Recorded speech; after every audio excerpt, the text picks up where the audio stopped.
Hai, saya Peter Dirun. Saya ialah jurulatih pengurusan emosi anda.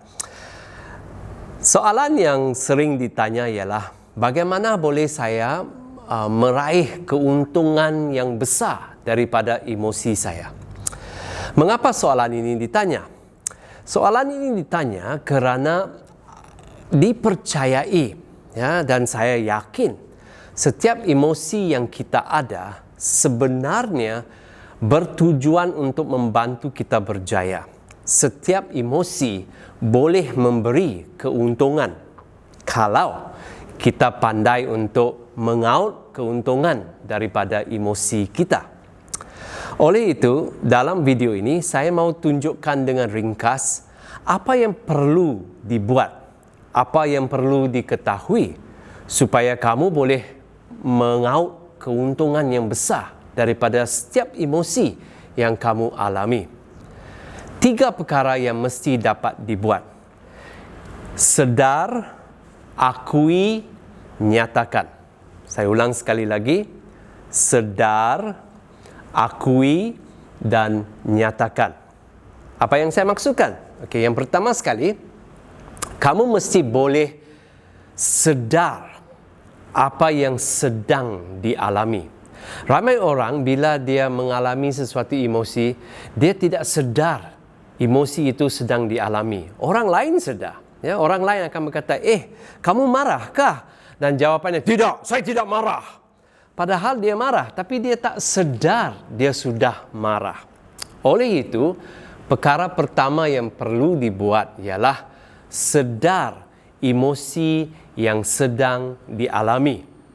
Dan untuk sedar emosi yang sedang dialami, kamu perlu tahu tanda-tanda biasa untuk setiap emosi.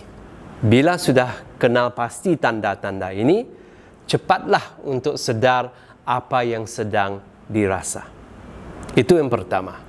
Selepas itu, ialah belajar mengakui emosi itu. Mengakui maksudnya kamu berkebolehan untuk beritahu orang emosi yang sedang dialami. Kamu berkebolehan memberi nama yang tepat untuk emosi yang sedang dialami. Contohnya ramai orang bila mereka marah, mereka hanya berkata, saya begitu geram sekali. Dan dia hanya tahu perkataan, saya geram, saya marah. Tapi sebenarnya ada banyak jenis marah dan setiap marah itu ada namanya yang tersendiri. Jadi belajarlah untuk mengenal pasti nama-nama setiap emosi yang kamu miliki. Terakhir sekali ialah menyatakan. Bagaimana untuk menyatakan? Bagaimana untuk mendedahkan, atau kalau gunakan perkataan bahasa Melayu yang besar, manifestasikan emosi kamu? Ada 2 cara. Satu, secara lisan. Dapat beritahu orang, saya berasa seperti ini. Dan yang kedua, menyatakan perasaan kamu, tapi melalui perbuatan-perbuatan yang bijak, yang sehat, dan yang selamat.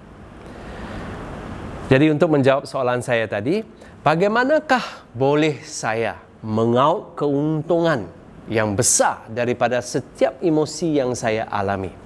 Jawapannya secara ringkas, sedar, akui, nyatakan. Semoga ini akan membantu kamu untuk menggunakan emosi kamu sebaik yang boleh supaya besar keuntungannya.